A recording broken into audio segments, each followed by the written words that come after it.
Sehat semuanya ya? Iya, alhamdulillah wajahnya kelihatan ceria semuanya, kelihatan bahagia. Senang ya? Bisa berjumpa lagi di kelas kita tercinta. Baik, sebelum kita mulai pembelajaran pada hari ini, kita baca doa terlebih dahulu.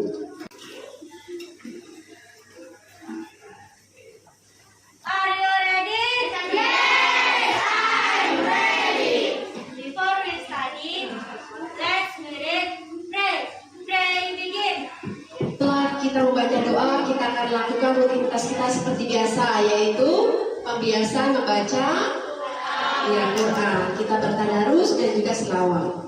Yuk, Al-Qurannya dikeluarkan, kita khusyuk setelah membaca Qurannya. Baik anak-anak hebat. Sekarang coba Bu Nuna pengen lihat semangatnya. Semangat pagi!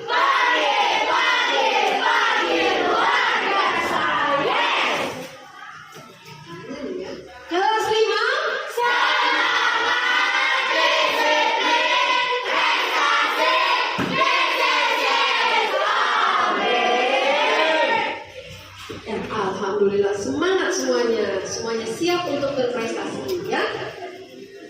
Apakah kalian sudah merasa senang belajar di kelas 5? Alhamdulillah ya.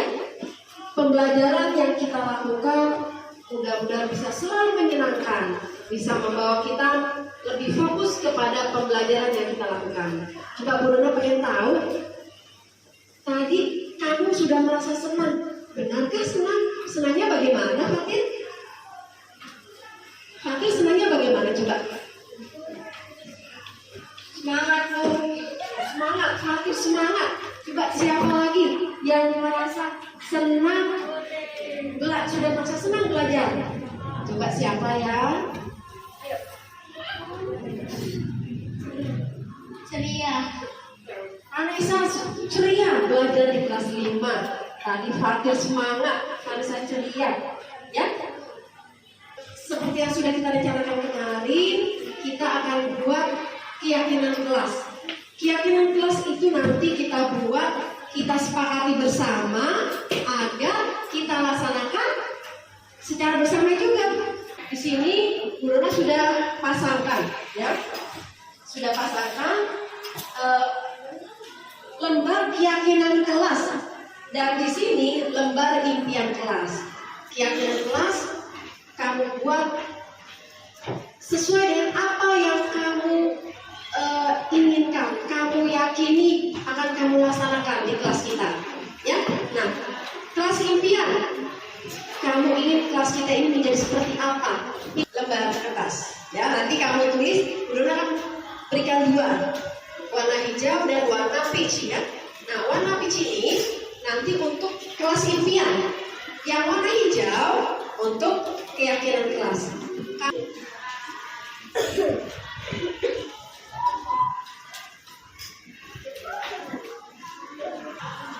Tadi yang peach untuk apa?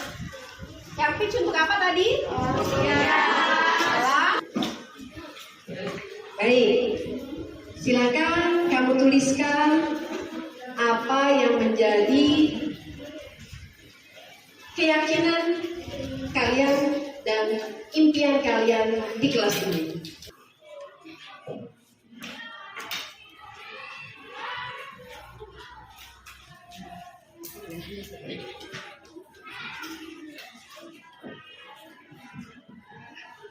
Ya, berikan nama ya.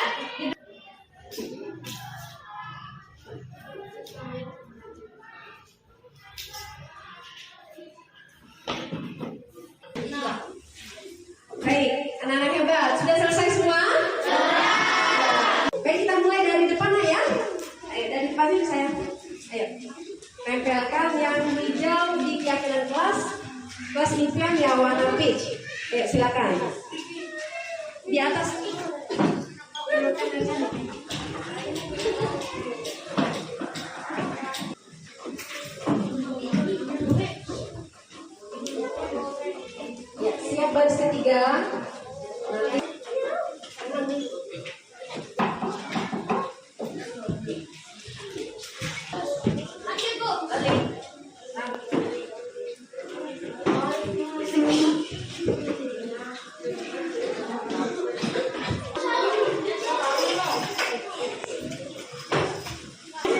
Sudah semua ya? Alhamdulillah. Kita sudah tempelkan keyakinan kelas kita dan juga kelas impian yang kita harapkan. Coba Kenzi sini nak bacakan hasil yang nak sini saya bacakan keyakinan kelas yang Kenzi buat.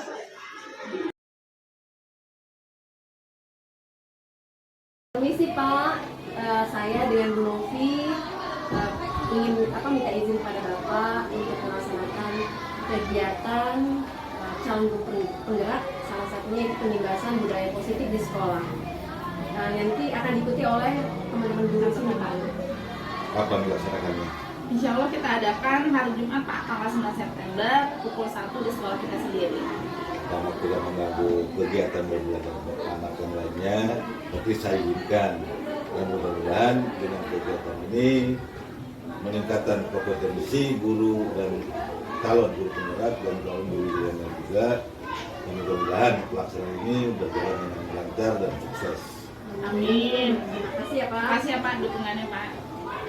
Semangat dulu. Semangat.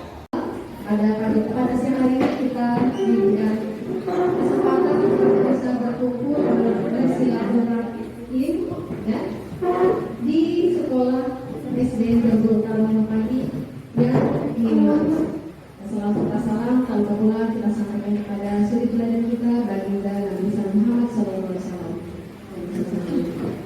Teman-teman, pada siang hari ini saya dan Bu Novi mengumpulkan teman-teman di sini dalam rangka belajar bersama. Dan saya belajar, Bu Novi belajar, kita belajar bersama. Di mana dalam kegiatan calon guru penggerak itu ada aksi nyata. Di mana dalam aksi nyata itu kita diharuskan untuk mengimbaskan, yang mendestinasikan materi, salah satu materi yaitu budaya positif di sekolah. Nah kami diminta perlihatkan untuk menyampaikan apa yang akan mendapatkan pada forum ini. Di sini aksi nyata budaya positif sekolah dan nanti ada 6 materi yang sudah kami rangkum dan yang dibawakan oleh Ibu Novi dan saya. Mudah-mudahan nanti kita bisa sharing ya, bisa bertukar informasi tentang pengalaman di sekolah kita atau di kelas masing-masing. Baik, sebelum kita lanjutkan, kita buka kegiatan diseminasi kita pada siang hari ini yang sama-sama membaca basmalah. Bismillahirrahmanirrahim. Kepada Bu Novi, karena waktu sudah jam 1 lewat, kepada Bu Novi, kami persilakan. Maaf ya Pak, izin Pak. Langsung aja ya. Bismillahirrahmanirrahim. Assalamualaikum warahmatullahi wabarakatuh. Waalaikumsalam warahmatullahi wabarakatuh. Hormati Bapak Kepala Sekolah SDN Gabul Taman Pagi, Bapak Muhani, para rekan guru, alhamdulillah terima kasih atas waktunya dan izinkan saya pada kesempatan kali ini untuk mempresentasikan tentang pemimbasan budaya positif, yaitu mengenai budaya positif di sekolah. Yang pertama, di sini materi pemimbasannya yaitu ada 6 materi yang akan kita jelaskan. Kemudian terdiri dari 3 materi yang akan saya jelaskan, yaitu mengenai disiplin positif, kemudian teori motivasi, hukuman dan penghargaan, serta adanya restitusi. Kemudian yang ketiga tentang keyakinan kelas, dan nanti 3 materi lagi akan dijelaskan oleh Bu Dona. Yang pertama mengenai kebutuhan dasar manusia, kemudian 5 posisi kontrol sebagai guru dalam memecahkan masalah, kemudian yang keenam adanya segitiga restitusi, suatu strategi dalam pemecahan masalah. Nah, jadi yang pertama kita akan membahas mengenai disiplin positif. Oke, yang kedua itu materi teori motivasi, hukuman, dan penghargaan serta restitusi. Oke, materi yang terakhir yaitu materi keyakinan kelas. Dan inilah aksi nyata yang sudah saya lakukan di kelas saya. Saya mengajar di kelas 3B. Ini adalah aksi nyata yang di kelas 5 yang telah dilaksanakan oleh Bu Dona Sauliana MPD. Nah, beliau juga praktik aksi nyata menerapkan keyakinan kelas dan mewujudkan kelas impiannya. Saya mohon maaf jika terdapat kesalahan atau kekurangan. Wassalamualaikum warahmatullahi wabarakatuh. Walaupun sudah siang menjelang sore, tapi semangat kita harus tetap pagi. Semangat pagi, pagi, pagi, pagi, luar biasa. Yes. Alhamdulillah. Baik. Assalamualaikum warahmatullahi wabarakatuh. Waalaikumsalam. Baik teman-teman, alhamdulillah dan terima kasih saya ucapkan kepada rekan-rekan semua atas waktu yang diberikan dalam rangka mengikuti kegiatan desiminasi ini. Nah, melanjutkan apa yang tadi sudah disampaikan oleh Ibu Novi, ada 3 tema tadi ya. Sekarang saya juga akan menyampaikan 3 tema. Yang pertama adalah materi kebutuhan dasar manusia. Kita pasti punya kebutuhan. Ya, ini ya, Bapak. Nah, kebutuhan yang tadi ya, kebutuhan makan, kebutuhan kasih sayang dan sebagainya. Nah, kita langsung saja. Ada lingkaran kebutuhan dasar manusia yang setiap kita pasti memiliki kebutuhan dasar ini. Disadari atau tidak, 5 kebutuhan dasar ini ada pada diri kita dan juga menurut kita. Yang pertama, bertahan hidup, survival ya. Kasih sayang dan rasa diterima atau love and belonging. Kebebasan, freedom, kesenangan, fun, dan penguasaan atau power. Nah, 5 kebutuhan ini kadang ada yang sudah terpenuhi semuanya, ada juga yang sebagian. Pemenuhan kebutuhan dasar ini berimbas juga kepada perilaku kita, kepada perilaku murid-murid kita.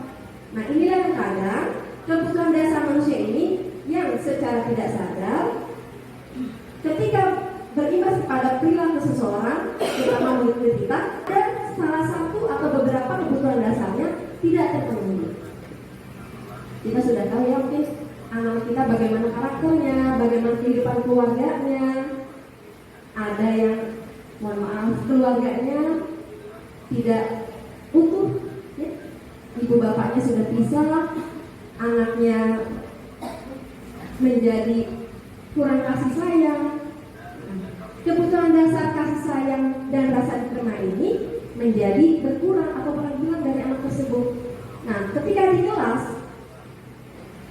biasanya anak-anak kita itu biasanya memiliki karakter yang sangat luar biasa.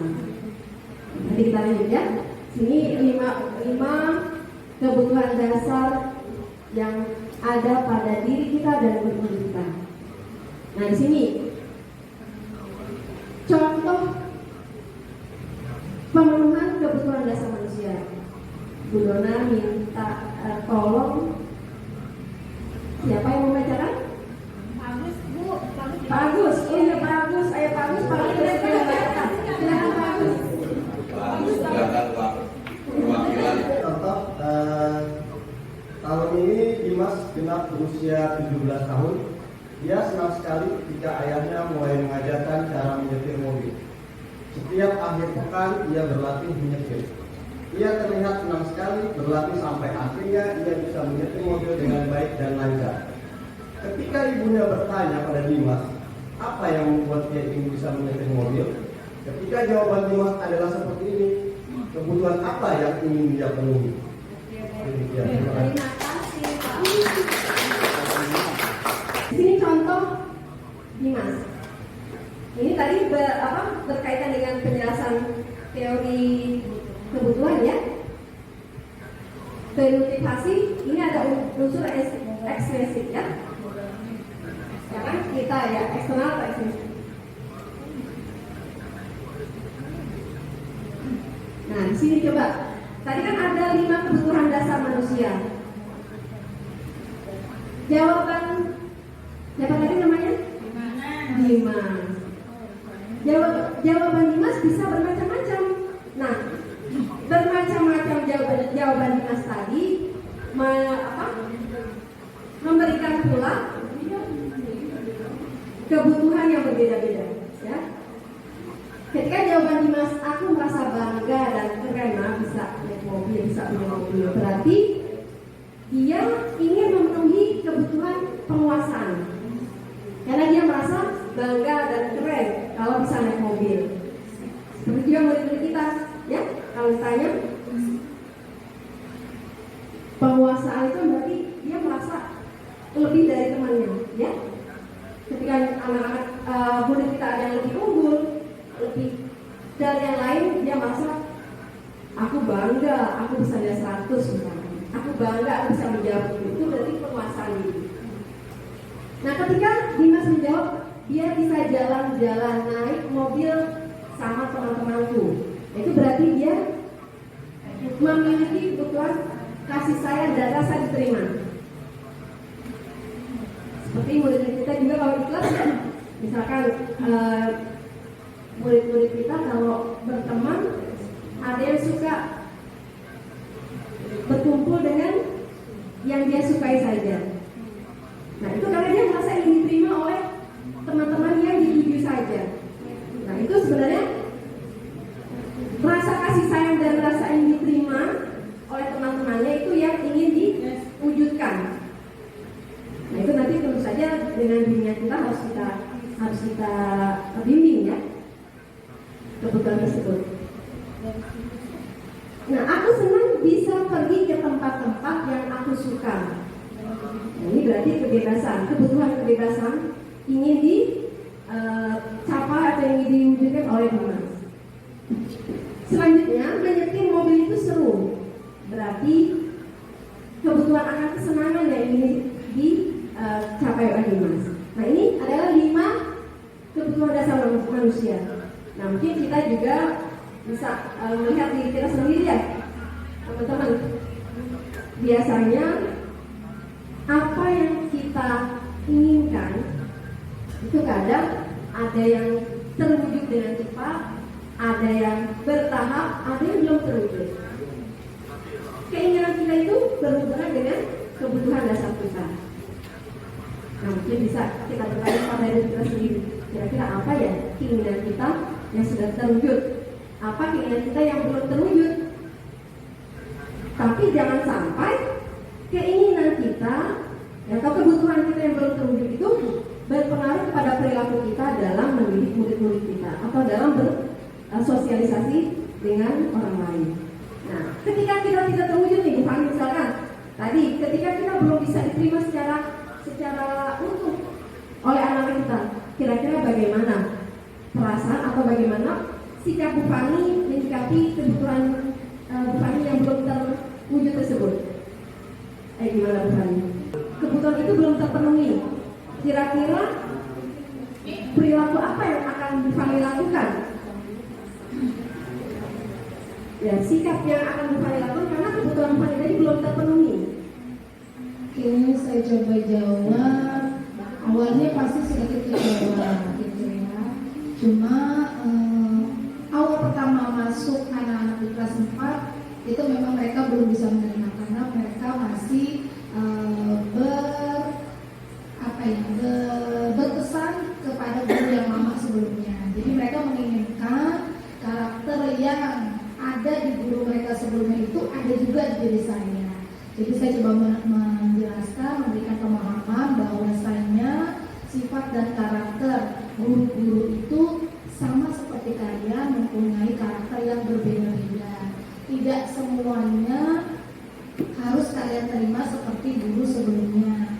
Jadi di sini saya coba menekankan kepada mereka bisa menghargai apapun yang diberikan, atau pada saat ini kalian sudah masuk ke kelas 4, berarti sudah bertemu dengan guru baru, dengan karakter yang baru. Supaya ibu bisa diterima dengan kalian, kira-kira ibu harus seperti apa. Jadi saya menanyakan kepada mereka, maunya Bu Fani mengajarnya seperti apa.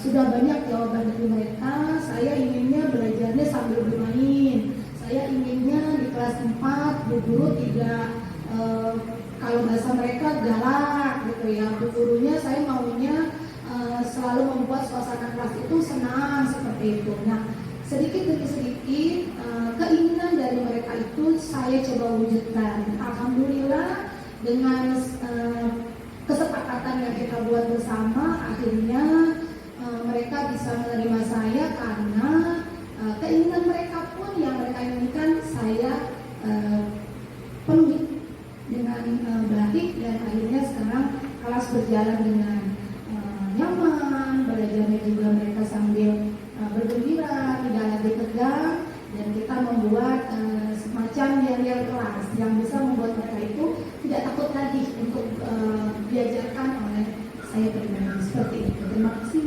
Luar biasa. Tepuk tangan dong untuk Fani. Masya Allah. Pengalaman atau sharing yang luar biasa ya.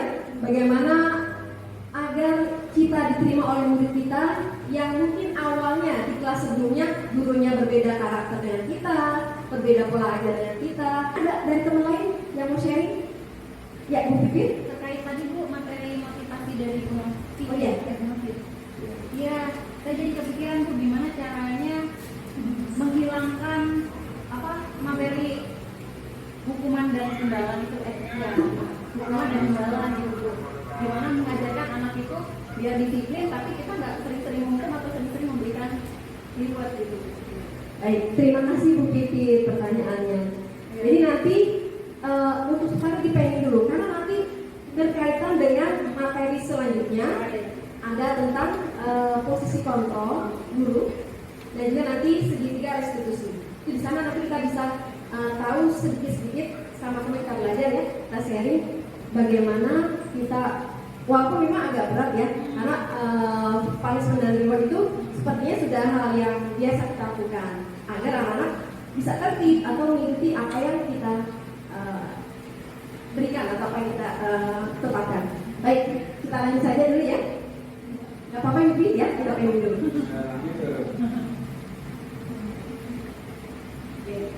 Tadi sudah materi tentang 5 kebutuhan dasar manusia. Tadi apa coba Ibu Dora minta tolong Ibu Afifah. Apa ya tadi Bu Afifah? 5 kebutuhan pokok manusia. Kasih sayang. Kasih sayang. Bertahan hidup. Bertahan hidup. Kekuasaan. Kebebasan. Iya. Sudah 5 ya? Iya, sudah. Terima kasih Bu Afifah. Hebat. Ya, biar gak ngantuk langsung ditembak. Padahal gak ngantuk ya. Baik, nah kita lanjut kepada materi 5 posisi kontrol.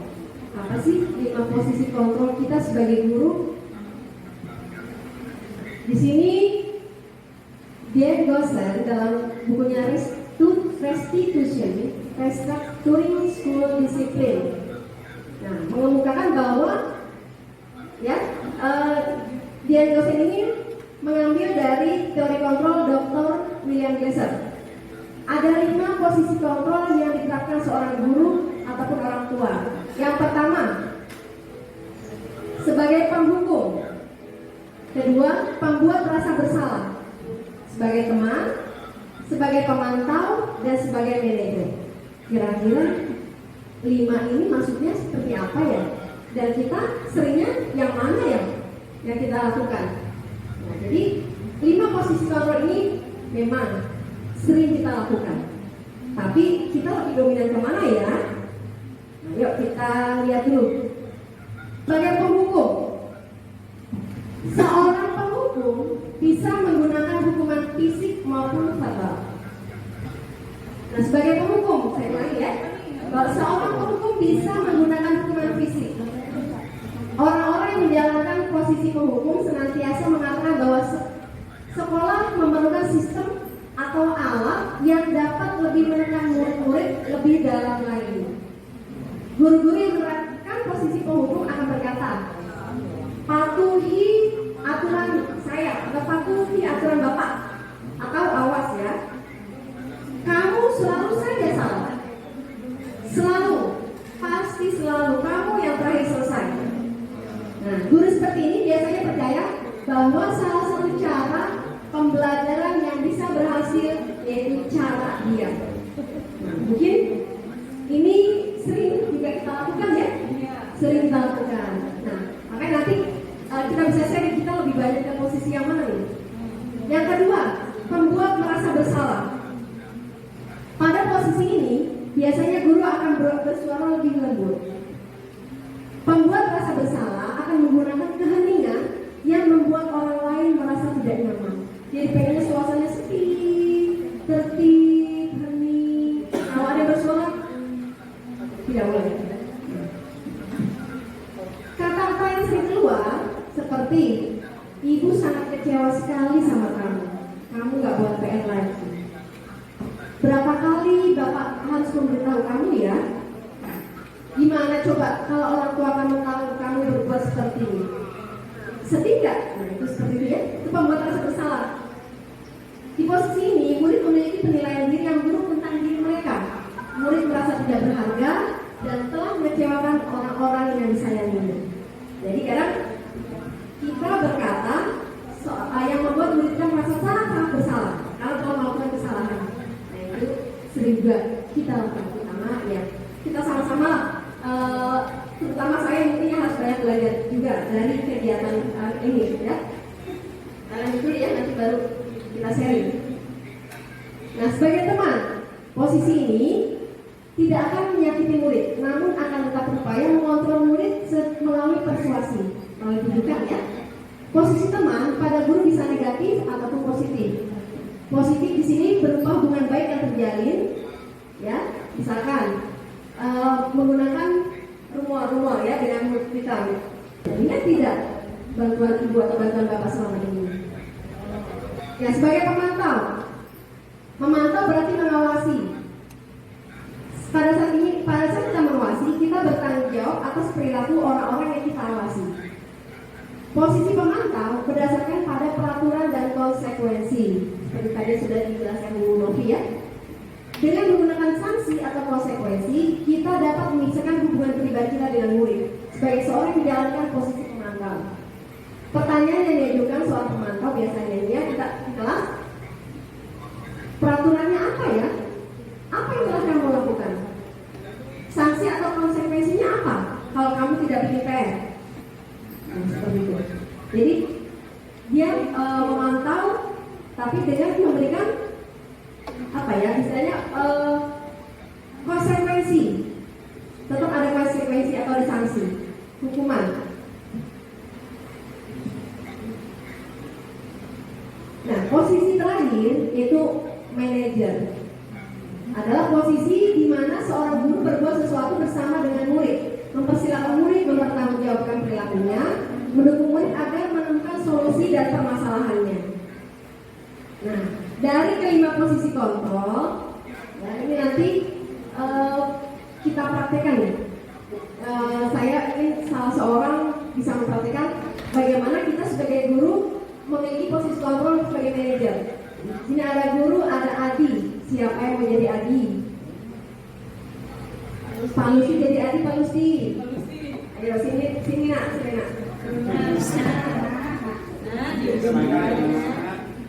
Adi, apakah kamu mengetahui jam berapa sekolah dimulai? Tahu Bu, jam 7. Oh iya sih, ganti pinter. Iya, jadi kamu terlambat. Kira-kira bagaimana kamu akan memperbaiki masalah ini?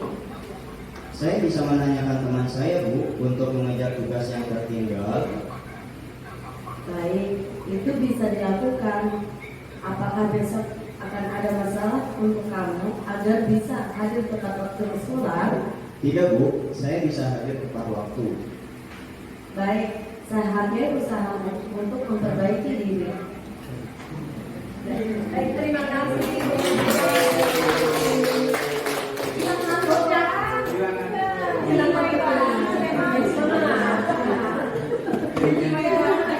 Jadi tadi antara Ibu Eva dengan Pak Lusti mengadakan dialog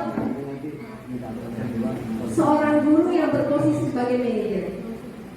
Nanti sebagai posisi manajer ini berkaitan juga dengan segitiga restitusi. Jadi kita sebagai guru kita sama-sama belajar.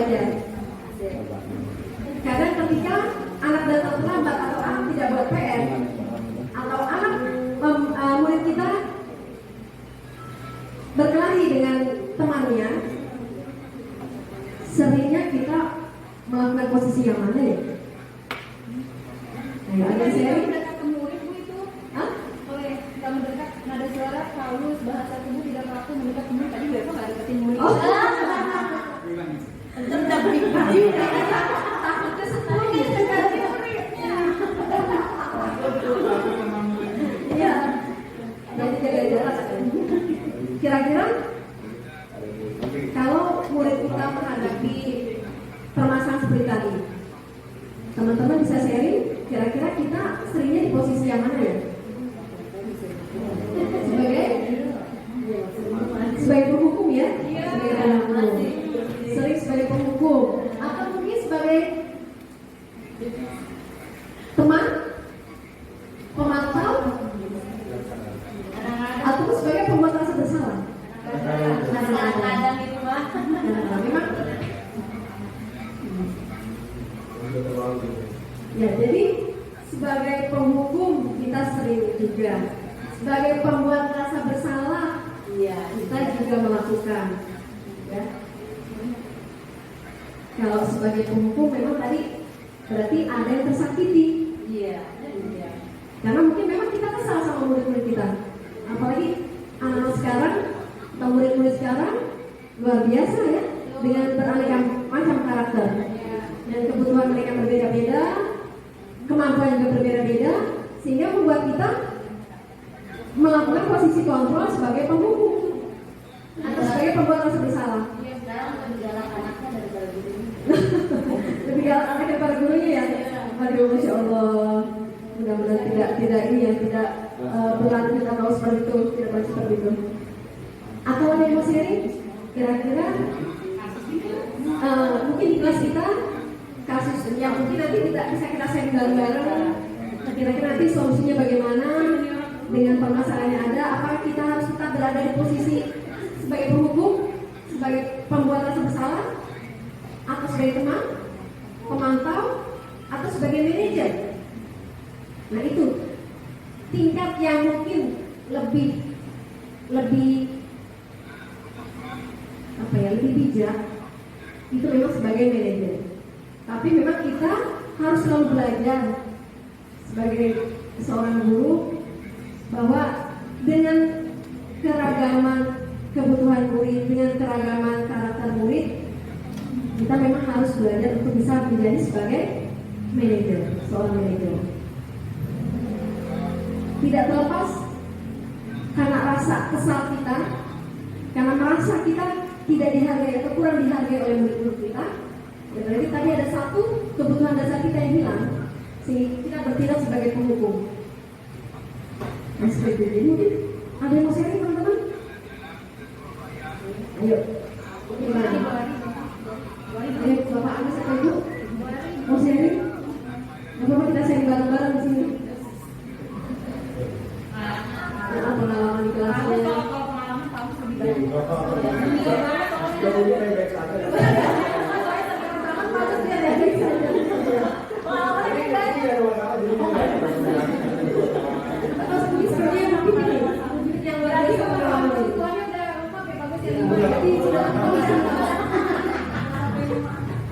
Lima kebutuhan dasar kami sudah terpenuhi dengan sempurna. Ya, berarti kita lanjut bahwa memang sebagai penghukum tadi juga sudah dibahas pada materi sebelumnya ya. Kalau sebagai penghukum pasti ada yang merasa tersakiti, baik itu fisik maupun rasa. Nah, begitu pun dengan murid-murid kita, ini kita belajar sama-sama. Kita belajar sama-sama. Karena jadi kalau bisa sebagai penghukum kita bisa kurangi atau bahkan kita tidak lakukan lagi, walaupun agak berat memang.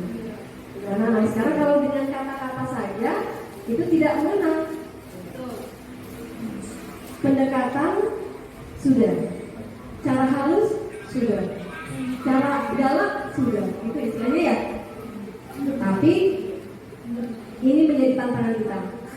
Bagaimana kita dari posisi kontrol kita sebagai penghukum, sebagai pembuat rasa bersalah, sebagai masih sering juga kita lakukan ya, teman, berarti kita mengadakan pendekatan kepada murid-murid kita sebagai pemantau.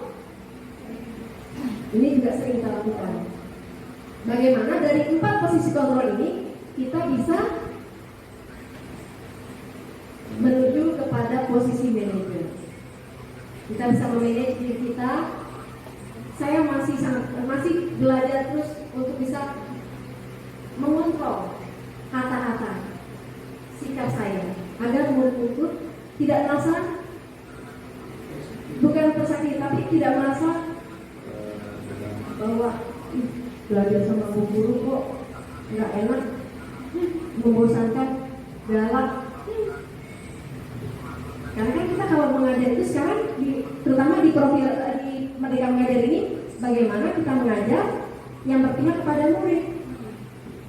Murid bisa senang dalam belajar. Itu yang sebenarnya kebiasaan-kebiasaan kita yang lama, yang memang itu sebenarnya harus diterapkan agar anak kita disiplin, anak kita tertib. Tapi memang tidak bisa seperti itu juga.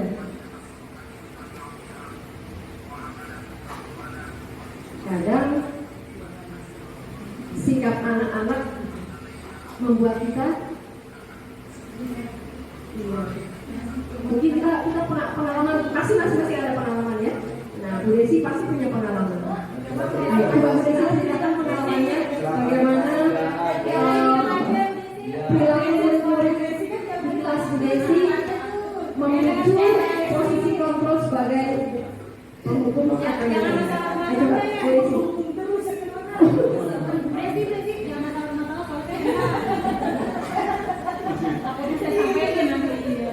Coba Bu Desi bisa menceritakan, sharing.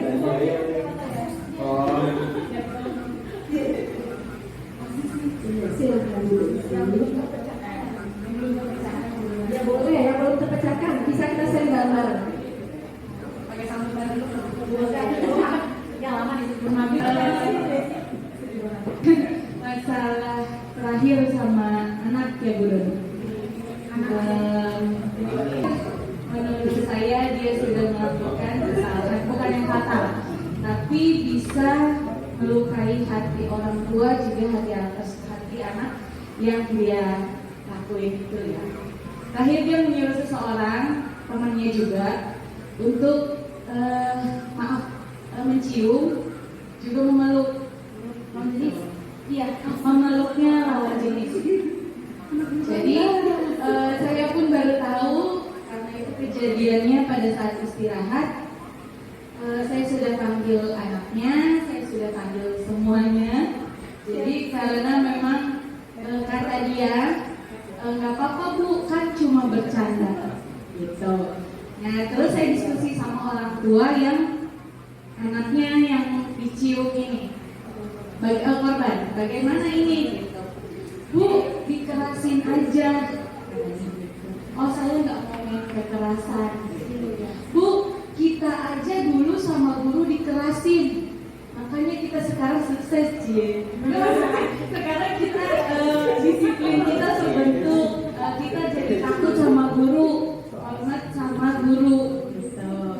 Tapi kan karena sekarang menjunjung tinggi HAM dia, Masya Allah, menjunjung tinggi hak asasi manusia terhadap anak-anak ya Bu. Jadi kita kan sudah tidak boleh melakukan itu. Jadi memang kemarin solusinya, dan alhamdulillahnya untungnya memang kejadian itu belum Bu untuk cium, tapi kalau untuk peluk sudah gitu. Jadi kita kasih pemahaman bahwa antara laki-laki dan perempuan harus ada jarak, dan memang ada bagian-bagian yang boleh dilihat, boleh disentuh sama diri sendiri dan sama orang. Terima kasih. Wassalamualaikum warahmatullahi wabarakatuh. Waalaikumsalam warahmatullahi wabarakatuh. Kamu yang luar biasa. Jadi kira-kira teman-teman, Bu Desi tadi sudah melakukan posisi kontrol sebagai apa ya? Sebagai apa ya? Yang jelas bukan sebagai ya? Sebagai manajer. Dia sudah sebagai manajer ya? Bu Desi memberikan alternatif pemecahan kepada masalah yang dihadapi. Masya Allah. Oke. Ibu, kelas 3 dewasa preman. Kita kasih tepuk hebatnya buat Bu Desi. Hebat. Bu Desi hebat. Bu Desi hebat.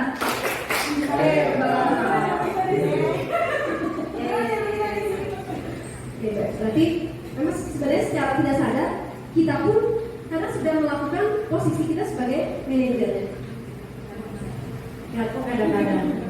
Jadi sebagai penghukum kita pernah, sebagai pemantau juga pernah, sebagai teman, sebagai pembuat rasa bersalah.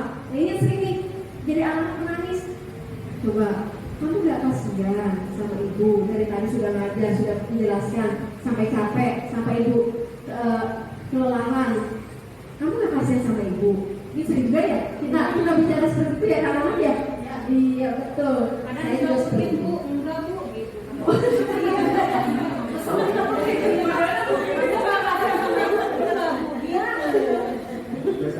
Biasa aja saya ya berani macam ya.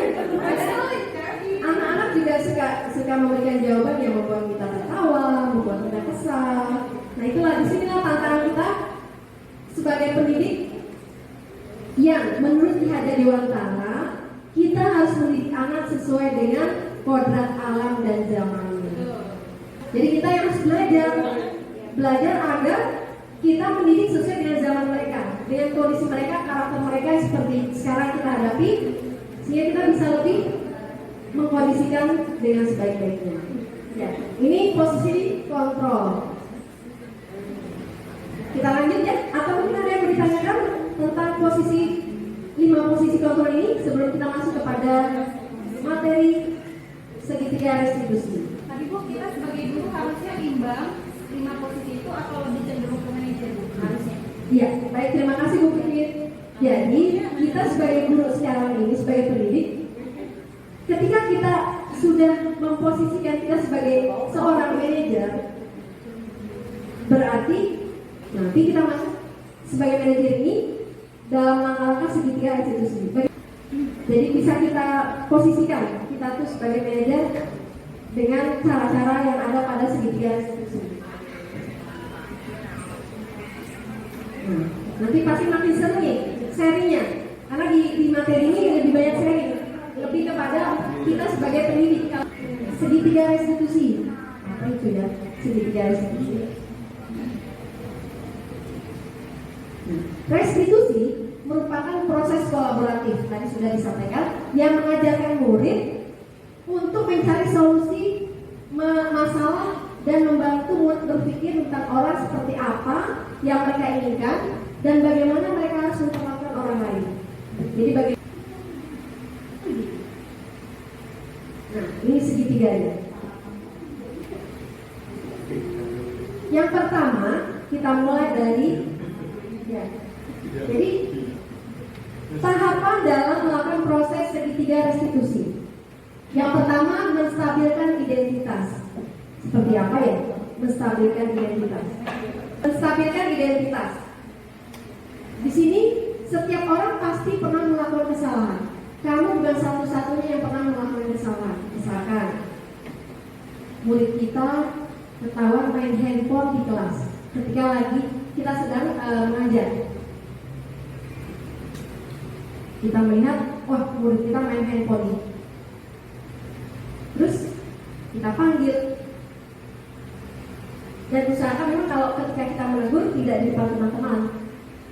Ketika anak ada masalah, kita panggil, kita bicara berdua, atau kita bicara dengan anak-anak yang terlibat dalam permasalahan tersebut.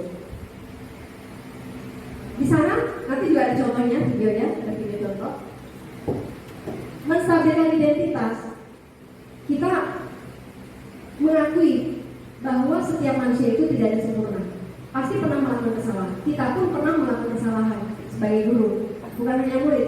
Murid, anak yang masih berbimbingan melakukan kesalahan, kita pun pernah melakukan kesalahan. Jadi kita ungkapkan bahwa kesalahan atau yang dilakukan itu bukan kesalahan yang memang juga pernah dilakukan oleh orang lain. Dan itu masih hal yang wajar, manusiawi. Untuk kita menstabilkan, kita stabilkan, ya. Yang kedua, tahapan kedua, validasi tindakan yang salah. Apa kata-kata yang kita ucapkan? Kita validasi. Tadi kamu main handphone di kelas. Kenapa? Kamu main handphone di kelas, sedangkan kita sedang belajar. Kan sesuai dengan kesepakatan kita, kesepakatan kelas. Ketika belajar, handphone masukkan ke dalam lemari, kumpulkan di dalam lemari. Nah itu berarti kita melakukan tindakan validasi tindakan yang salah. Ya. Nah setelah kita ingin tahu alasannya apa, pasti kan bosan bu, belajarnya ngantuk bu, kan kalau main handphone enak bu. Nah mungkin ya, mungkin ada jawaban murid yang seperti itu. Tapi yang benar sih begitu juga. Iya. Nah setelah kita tanya alasannya, anak kita jawab, kita tanya lagi. Kira-kira ada nggak, menurut kamu ada nggak cara lain yang bisa kamu lakukan agar kamu tidak bosan di kelas? Kita menanyakan alasan dan menanyakan alternatif cara lain agar kita atau agar anak-anak kita itu tidak bosan belajar di kelas. Seperti itu ya, ini salah satu contoh. Setelah kita mengetahui alasannya dan mengetahui kira-kira anak-anak setelah ditanya ada nggak cara lain, mungkin dia bilang apa ya bu? Mungkin ngobrol kali bu. Nah itu lebih parah lagi ya, ngobrol ya. Atau mungkin ada anak yang jawab, ya bu mungkin saya harus lebih fokus. Atau mungkin saya harus mengumpulkan handphone di lemari dan yang lainnya. Banyak alternatif jawaban anak-anak ya. Nah setelah kita ketahui, kita validasi tindakan tersebut, nah kita menanyakan keyakinan. Nah disinilah perlunya kita membuat kesepakatan atau keyakinan kelas. Nah, ini tadi sudah dicontohkan ya. Ini bisa kita lakukan di kelas kita masing-masing, nanti mungkin di kelas Bapak Ibu, agar anak-anak itu punya keyakinan. Walaupun sebenarnya setelah kita buat keyakinan juga masih saja ada yang tidak mematuhinya. Tapi paling tidak kita sudah punya kesepakatan di antara kita. Jadi kalau memang tidak dilakukan, nanti bukan ada hukuman, tapi ada konsekuensinya. Seperti kalau konsekuensi disepakati bersama. Cari alternatif memecahnya bagaimana kalau tidak dipatuhi. Nah, dari sini kita bertanyakan kepada anak kita tuh, keyakinan kelas apa yang telah kita sepakati? Iya bu, karena di kelas saya memang salah satunya tidak main handphone di kelas ya, itu salah satu kesepakatan kelas. Anak pasti menjawab, iya bu tidak boleh main handphone di kelas. Kan berarti kalau anak sudah tahu keyakinan yang telah dibuat itu dilanggar, nah kamu ingin menjadi orang seperti apa sih? Kalau kan sudah tahu kesepakatan kita buat bersama, kita patuhi bersama. Ya bu, saya ingin menjadi orang yang mungkin saya ingin menjadi orang yang ini bu, yang patuh. Nah berarti kalau ingin menjadi orang yang patuh atau ingin orang menjadi anak yang pintar misalnya, dan itu jawaban anak masih berbeda-beda ya. Nanti kita bisa yakinkan. Nah kalau kamu tahu seperti itu, kira-kira yang kamu lakukan ini sesuai tidak dengan keyakinan kelas kita. Nah, jadi di situ kita belajar untuk memancing jawaban anak terhadap perbuatan yang telah dilakukan. Jadi dia menyelesaikan masalahnya sendiri dengan bimbingan kita. Ini tahapan segitiga restitusi. Mungkin ada teman-teman yang mau sharing atau mau bertanya. Nah tadi berarti yang jawabin Pipit, pertanyaan Bu Pipit ya? Terjawab. Sudah terjawab. Nah ini yang mungkin kita belajar sama-sama untuk bisa melakukan ini. Saya juga masih belajar, belum belajar, cuma tahu duluan saja. Dan kita mengimbaskan sini agar kita sama-sama sebagai guru milenial. Jadi bergerak memuliakan. Nah, itu ya. Jadi kita berbagi, walaupun memang kita pun belum optimal melaksanakannya. Jadi kita belajar untuk melakukan itu kepada anak didik kita yang sekarang di zaman ini beda dengan zaman kita dulu, zaman orang tua kita dulu. Kita yang harus belajar. Murid belajar, kita belajar. Kita menjadi pembelajar. Hidup kita, hidup kita, hidup guru. Tepuk tangan dulu untuk kita. Pak Romani atau Pak Fauzi, Pak Usti. Oke, baik Pak Fauzi. Bapak mau ditanya. Bukan. Jadi ini memang kenyataan dan ini saya alami. Jadi saya ngajar kelas 6 dan jujur saja kelas 6 yang sekarang ini secara sikapnya itu jauh berbeda dengan kelas sebelumnya. Sudah berbagai cara, saya sudah 2 bulan mengajar dari bulan Juli sampai Agustus dan ini masuk bulan ketiga. Secara halus sudah, diingatkan sudah. Bahkan kita sudah buat kesepakatan dan kesepakatan itu ada di tata tertib. Nah, mereka sudah tahu konsekuensinya. Tetapi pada kenyataannya pagi-pagi terjadi ribut. Salah satunya adalah mereka tidak bisa tenang ketika proses pembelajaran berlangsung. Anaknya. Tetapi yang lainnya jadi ikut-ikutan. Dan itu bukan hanya satu anak ternyata. Yang laki-lakinya ada, yang perempuan juga ada. Dan itu terindikasi ada 15 anak. Siswa saya ada 30. Nah, itu. Dan mungkin ini sebelumnya kelasnya Bu Dona, mungkin Bu Dona tahu. Nah, pada kesempatan yang baik ini mudah-mudahan bisa berlanjut. Saya sudah kehabisan akal bagaimana caranya untuk mereka itu tertib saja. Jadi selama ini saya mengajar 2 bulan itu bukan saya menyampaikan materi, tapi bagaimana menertibkan mereka. Ada lagi, Pak, di rumah saja saya tidak bisa mengatasi anak ini. Terus saya harus bagaimana?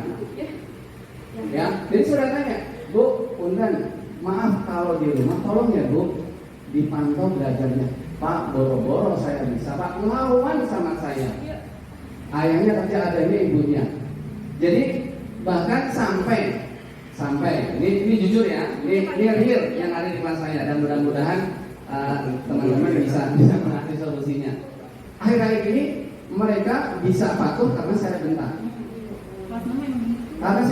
Nah, secara kalau bahasa dari tadi, semua yang saya lakukan adalah salah.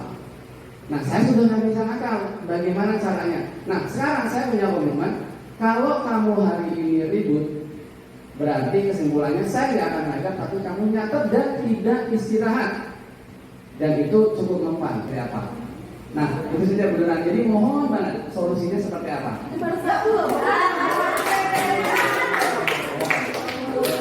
Baik, terima kasih Pak Fauzi, luar biasa. Permasalahan di kelas kita mungkin hampir sama ya, hampir sama seperti itu. Murid-murid kita sekarang ini dengan kondisi yang memang lebih terkontaminasi dengan hal-hal yang kurang mendidik kaum saya, dari handphone, entah dari televisi atau lingkungan sekitar yang membuat murid-murid kita sekarang itu bersikap di luar akal sehat kita, seperti itu.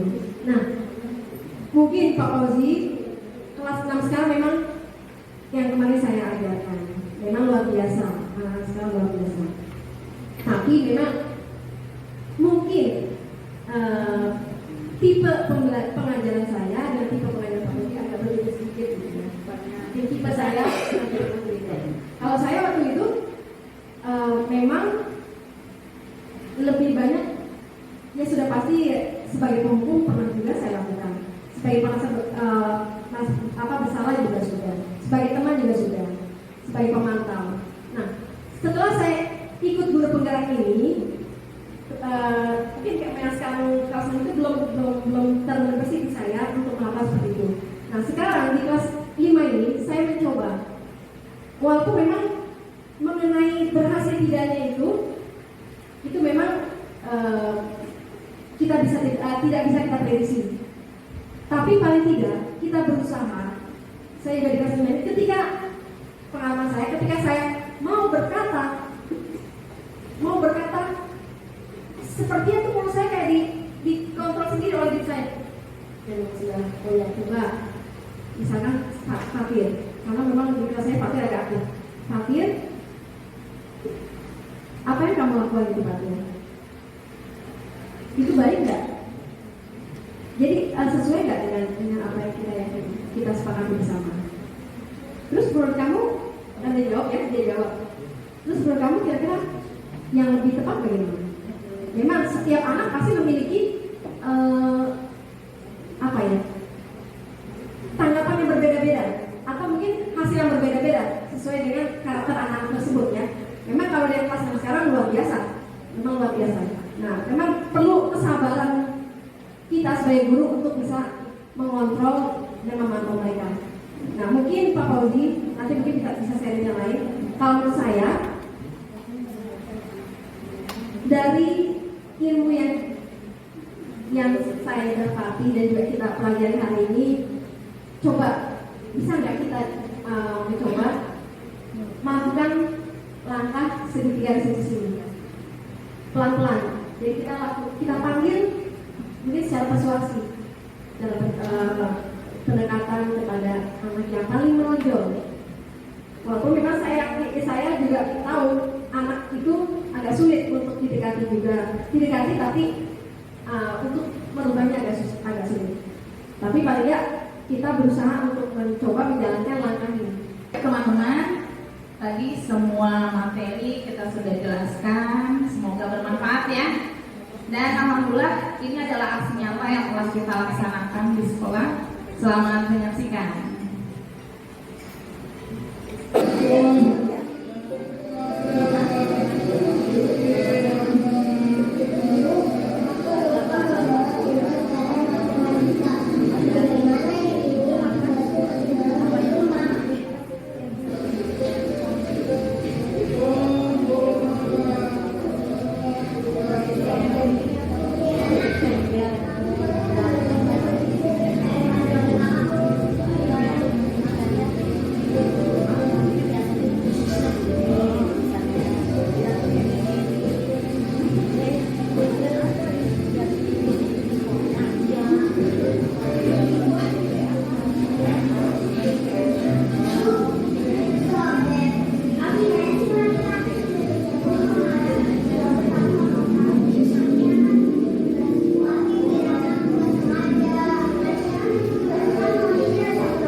Terima kasih Malika. Jadi karena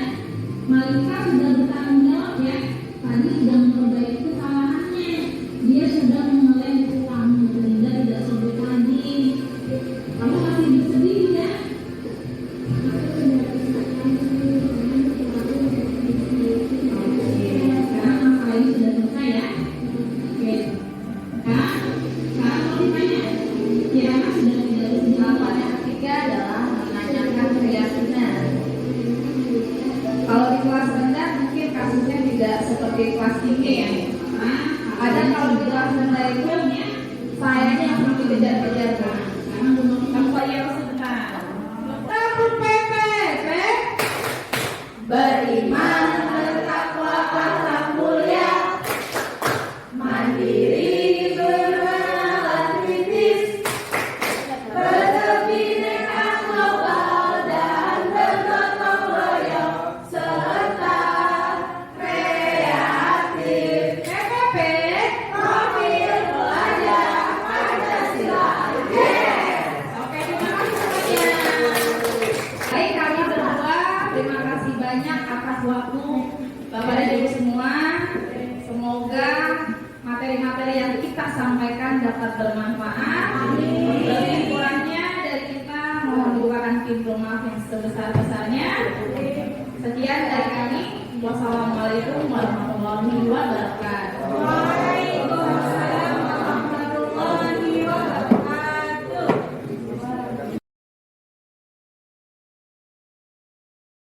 Assalamualaikum warahmatullahi wabarakatuh. Saya sebagai Kepala Sekolah SDN Grogol Utara 05 Pagi mengucapkan terima kasih kepada Ibu Dona dan Bu Novi sebagai calon guru penggerak dalam kegiatan aksi nyata pengibasan budaya positif di sekolah. Dengan kegiatan seperti itu, saya mendukung supaya di sekolah ini menjadi lebih baik dengan ada kegiatan seperti itu. Terima kasih. Assalamualaikum warahmatullahi wabarakatuh. Nurfani Arfan, rekan kerja dari Ibu Dona Solhiana. Dengan adanya pengimbasan budaya positif yang dilaksanakan kepada saya, sehingga saya lebih memahami bagaimana cara mengatasi permasalahan-permasalahan yang ada di sekolah kami, khususnya di kelas saya sendiri. Sehingga saya bisa menerapkan tahapan segitiga restitusi untuk menyelesaikan permasalahan yang peserta didik hadapi, dan saya bisa mencari solusinya dengan lebih baik lagi. Terima kasih. Assalamualaikum warahmatullahi wabarakatuh. Perkenalkan, nama saya Zevanya dari kelas 5. Saya sangat senang dengan pembelajaran yang dilakukan Bu Nona di kelas 5, terutama ketika membuat keyakinan kelas dan kelas impian. Semoga kelas 5 selalu semangat untuk menjalani keyakinan kelas yang kami buat dengan tanggung jawab. Terima kasih Bu Dona. Wassalamualaikum warahmatullahi wabarakatuh. Waalaikumsalam warahmatullahi wabarakatuh.